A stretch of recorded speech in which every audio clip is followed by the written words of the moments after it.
Welcome to Vintage Radio Cafe, your #1 channel for relaxing vintage audio restoration. If you like watching an idiot wielding a soldering iron, you've come to the right place. Watch Ray's attempts to fix wonderful forgotten radios from another era, way before transistors. Sometimes he even gets them working again. What could go wrong, right? Okay, folks, so we're back. I'll try to recap everything I did and explain what I've been doing for the last 2 or 3 days. I won't lie, I forgot. I lost count of which day I've been working on. So it's probably the 13th or 14th day working on it. And as you may recall, when I assembled the voltage dropper, the rectifier with a variable trimmer, on my first attempt, it wasn't working. I didn't realize it when I first installed it, but I was using the right resistor, mind you, but instead of a 0.6 watt, it was a 1/4 watt. And the difference is, although the resistor was the same size, well, the leads were a lot more flimsy on the 1/4 watt. And after I soldered it in place, that resistor, I just pushed on it a little bit to make it more flush with the board. And without realizing it, I had broken off one of the leads. So no wonder it wasn't working, okay? And well, it worked for a while, but I couldn't vary the voltage at all. So once I identified that, I changed that resistor. Then I made a second test, and it went even worse. The radio turned off, and I realized I blew the fuse, and I couldn't, for the love of me, figure where the short was coming from, because it was an obvious short, a dead short. And it took me like a whole day to find it, and it was actually coming from one of the wires coming out of the transformer. And well, I've explained this. The varnish had broken, had seeped in. At factory, the varnish they put on the casing had dripped on the wires intentionally, or they made them that way. But when I started working on it, 50 years after, the wire was stuck to the transformer casing. So when I moved them just to install this guy, I sort of broke off the seal of the varnish seal, which also took a part of the insulation on the wire off and exposed some wires. So that was my short. So I fixed that, and that short had actually blown the MOSFET and probably damaged the trimmer. So I made a third one. I made another one from scratch, new board, new components, new everything. Absolutely respecting the schematic, the right values, everything was perfect. So I tried it a third time, and I still couldn't get the trimmer to move. But there's two things here. Maybe it was working, but from my first and second attempt, I had turned that pot so many turns, and nothing was happening. On my third test, after a few turns, or half a turn, maybe 2 or 3 half turns, I was still not seeing any response. So I figured, I assumed on some subconscious level that it wasn't working. So instead of rebuilding it, the only thing I could think of changing was this screw, because I had put in a short screw that wasn't going through. There was nothing on top, actually.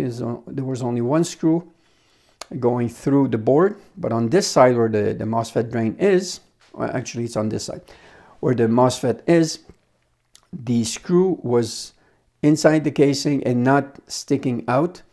So it was actually floating. It was completely isolated from the casing and from eventually the chassis. So I changed that. I put 2 long screws and made sure that there was continuity between the casing and the MOSFET drain. So when I tried it like the 4th time, then it started working. But I had to turn like maybe 6 full turns before I started seeing any change. After that, it was like there was a dead spot there, which is probably, you know, when Manuel explains it, for the MOSFET to start working, it has to see a minimum of a current, a voltage. I don't know how little, but it has to see some. So maybe until I reached that point, or the radio was warm enough and everything was drawing the right amount of current, maybe that's the reason why I wasn't seeing anything. My point is, the last time it was working perfectly, and I just want to show you the results now. I won't be adjusting it again, but trust me, the trimmer works. Just because it's sort of finicky and I'm close to high voltage, so it's working, so I'll leave it like that. But I just want to show you the startup sequence. Let's start first on dim bulb and watch the bulbs to see if we have a short.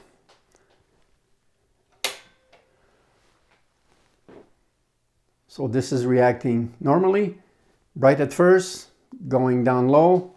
Voltage was high, now it's going down low. Then it'll stabilize up again, and the bulbs should glow a little bit more. But everything is pretty spot on.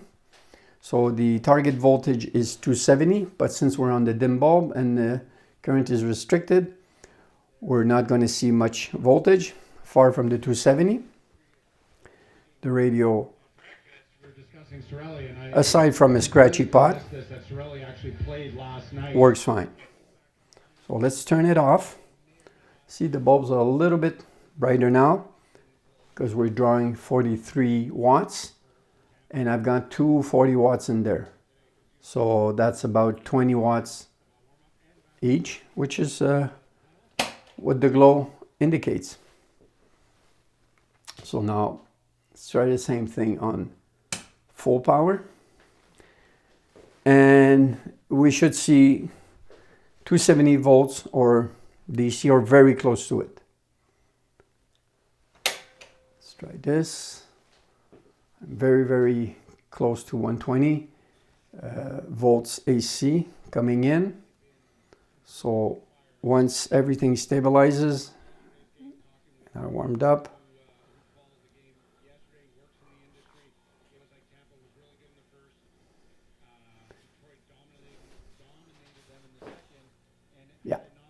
so the voltage is going down a little bit. So if I put it exactly on 120, I should be at 270 or very, very close to it. So thank you, Manuel. You made a great board again. I'm going to turn this off simply because I want to explain the other problem I have. So we see all the capacitors discharging, which is what we want. So the problem I have now, if I leave the radio running for more than 5 or 6 minutes, it shuts down.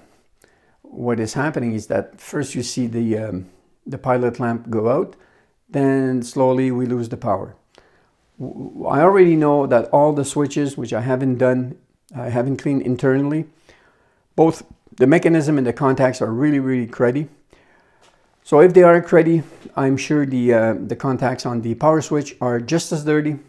And my theory here, which I can safely say is more than likely to be the cause, because I've seen it on the Grundig 2220.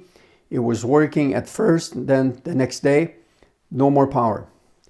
When there's a lot of crud, really, really dirty on your contacts for anything that sees a lot of power, voltage and some current, there's always a buildup of heat. When the heat builds up and there's a lot of crud, well, that crud also gets heated up and adds more resistance. More temperature, more heat means more resistance, well, it gets to a point where I don't have enough voltage going into the radio to get it to run.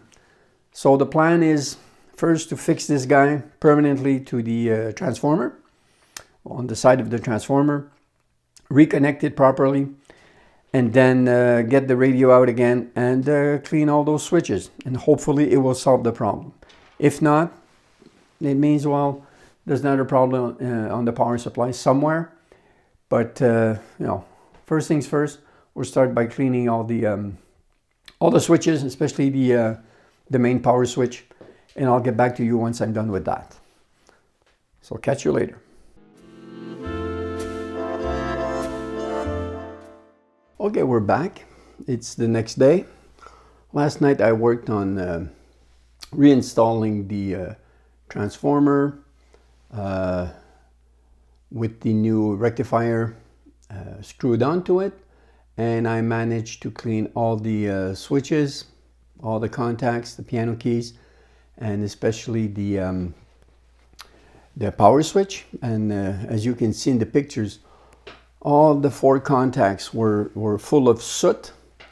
That builds up over time. Each time the switch is turned on or off, there's a spark, there's an arc that's created. And actually, when you close all the lights and you flick the switch, sometimes you see the sparks. And my point is, those sparks over time, well, they burn little dust particles in the air and dust accumulating on the contacts, and it looks pretty much like, if you take a close look at a lighter, each time you flick the lighter and there's a spark there, it's the same phenomenon, and it becomes darkened, becomes black with soot. And when there's enough of it, well, you lose continuity, you don't have good contact. And the radio, like I told you, was turning off after, all by itself after 5 or 6 minutes of playing. And the first thing that went each time was the low voltage bulbs. After that, the higher voltage. When heat builds up as the radio is running, that soot becomes more resistive and you lose continuity. It took me the whole evening, maybe 4 hours, because I had trouble with the, not the rectifier per se, but the transformer again, because of the bad state of the wires. So the secondary for the high voltage had broken off close to the soldering joint I had done.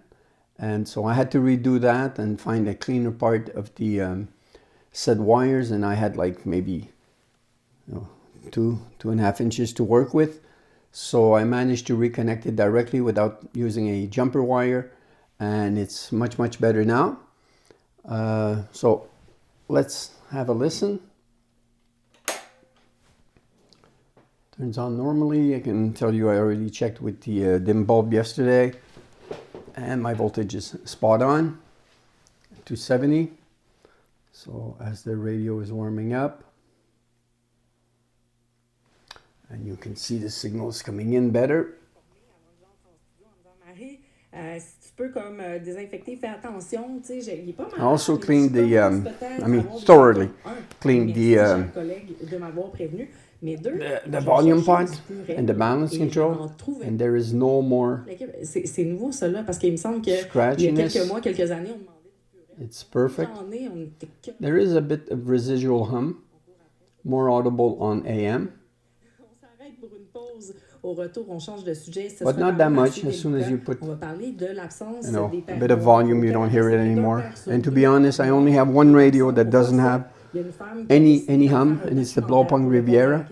All the other vacuum tubes I have, there's always a bit of hum, no matter how many caps I change on the volume control, balance control, and all, that around the tone here, and there's always a bit of hum. As the radio warms up, it sort of, goes away, or at least I can't hear it anymore. Let's have a listen on AM. Hi, this is Jake Evans, and you're listening to Campbell vs. Gallo on TSN 690. I'm very happy. I think it sounds really good. Let's go back on FM. Maybe find another station with a bit of music, but not for long. Let's try.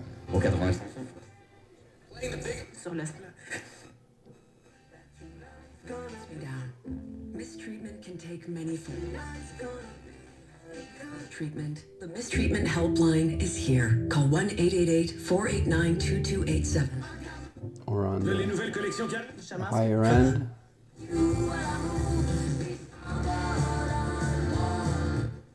Card lunch again. Of course, some stations are better than others.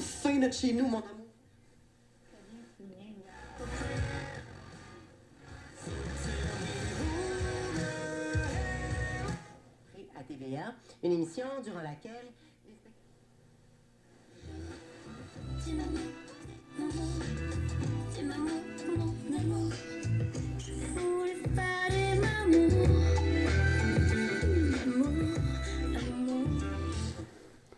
And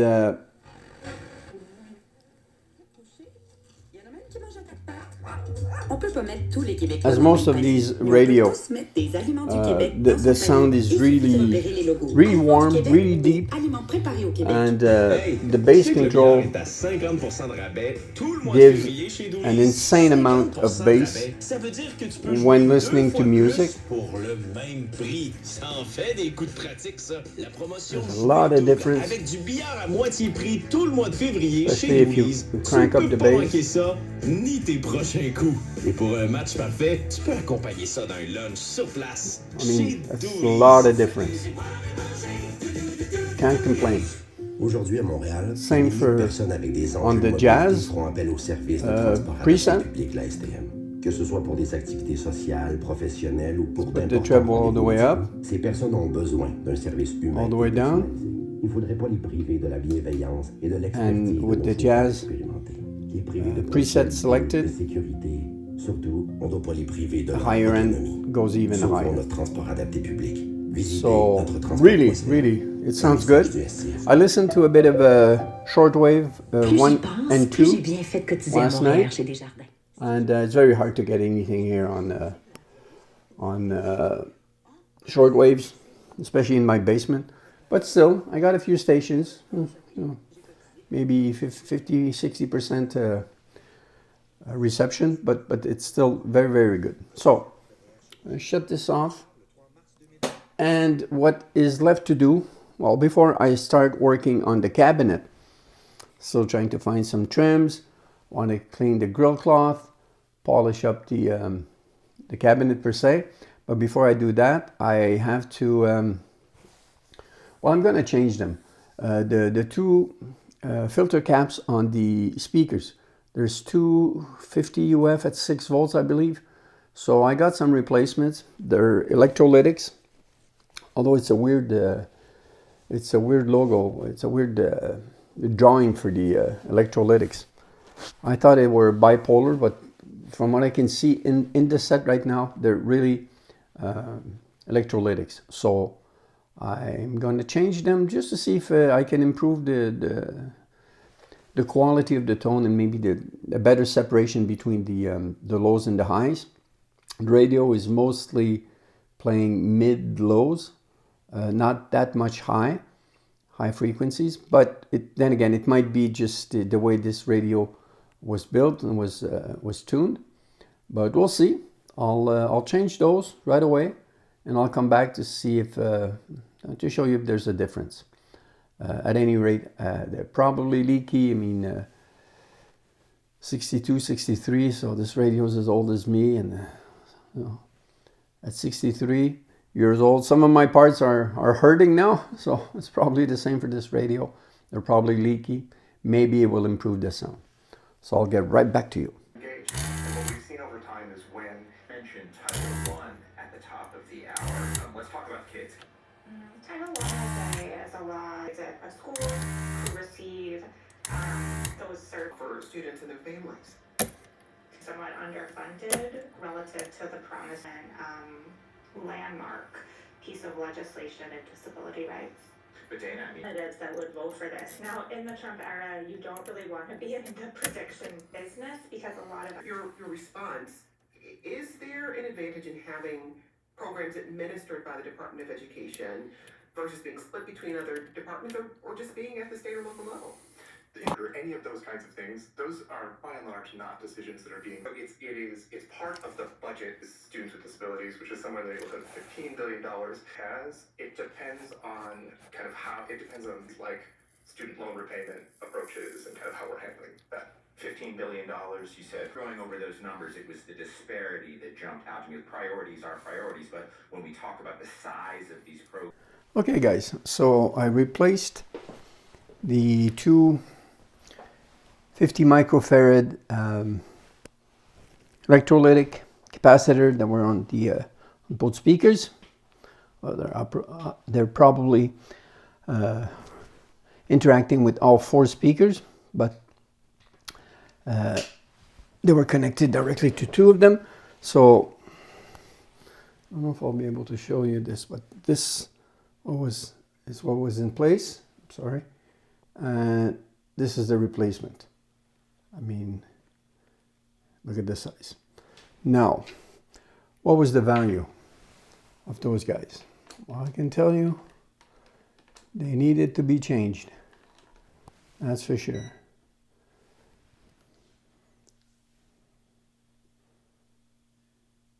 Almost 68. Should be 50 microfarads, almost 68, and the other one was almost 63. So what's that? 60. That's 34% off specs, too high.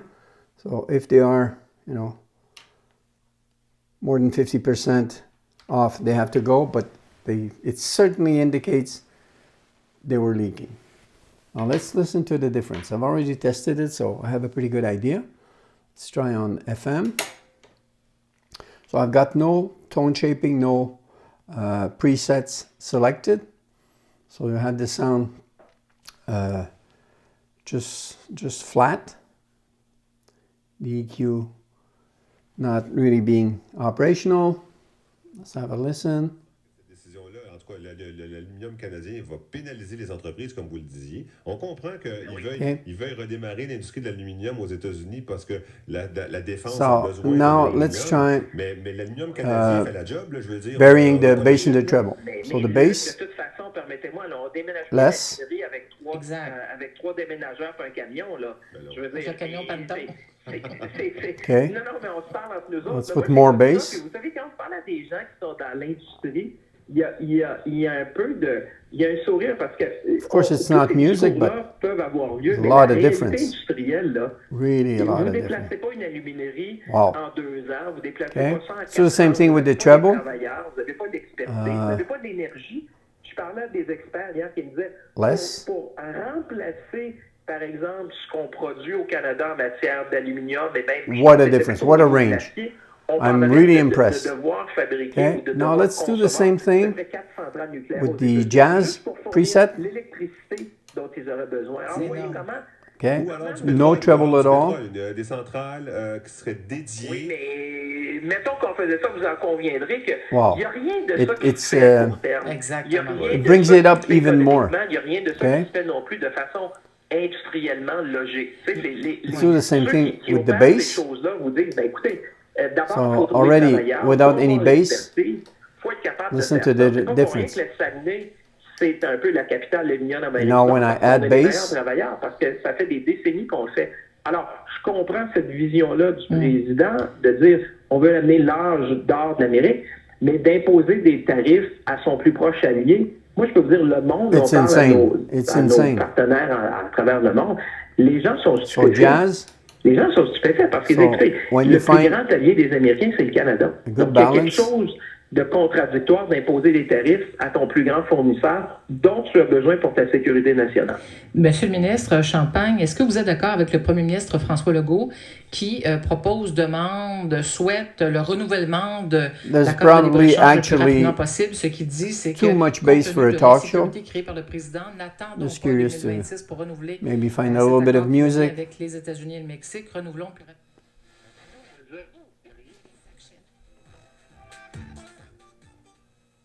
Find a good station.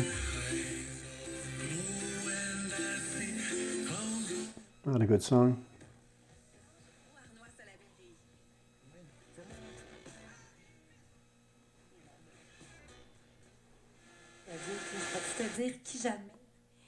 Okay, let's go on the other end.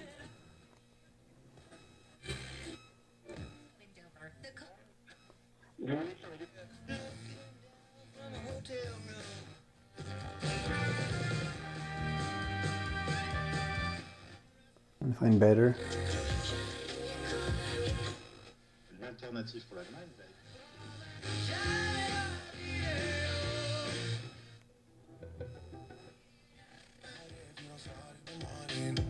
Okay.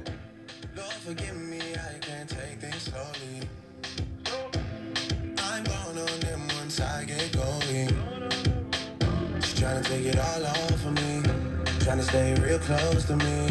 I gotta catch myself. I can't play. You get the idea? So, I don't know about you guys, but to my ear, it's much better.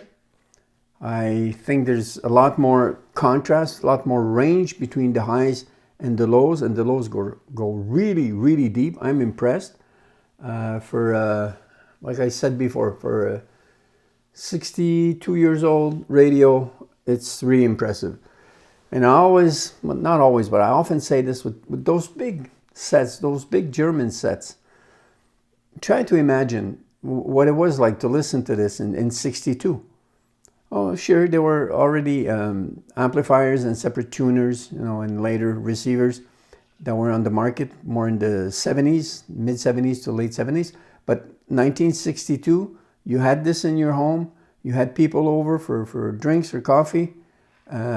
You had it made. People thought you were rich, and they were probably very expensive. I don't know the price of this one in 62. I didn't look it up yet, but it must have been a very expensive set. So there is the only thing really left to do are 4 low value capacitors, paper caps around the volume imbalance. And maybe if I swap them for new ones, maybe I'll get rid of the residual hum. But I've tried this before, and most times when you have a hum, it comes from it's the limit of your components. Everything is leaking a little bit. The wires, your transformer can have a hum, although in this case it really comes from the speakers. But so I tried it before, and why I'm not too keen on doing it is there's 2 regular ones with just 1 leads, but there are 2 other ones, and they're really hard to access with a 3rd wire, with a ground, just like some of the other ones on the chassis that I already replaced. So I'm still pondering about that. I might do it next time I remove the radio from the cabinet to start working on the aesthetics. Probably the speakers will have some kind of surround, some kind of foam. They'll have, if they do, I'll have to redo them. So that's what I'm left with. But for the electronics part, I mean, this radio is working great. I'm happy. For the price I paid for it, I'm really happy. If I can find something nice, to replace the trims, hopefully brass, it's going to be a beautiful radio. I might stain this because I really don't like the color. There's no more finish, so something has to be done with it. Either light sanding and a revarnishing, or a little bit deeper sanding, staining, and varnishing, or a clear coat of some sort. I'm still, pondering, reflecting on it. I'm not sure what I'm going to do. Also, I've noticed there's a bit of a ripple here. There's like a little bump in the material. So perhaps when I remove the board with this, maybe I'll find some loose material or deteriorated glue. Maybe I can just retighten that. It doesn't show, you have to know, but I know. So, okay, I'll be back in a couple of days, I imagine, once I'm done with the grill cloth. So in the meantime, be safe, take care.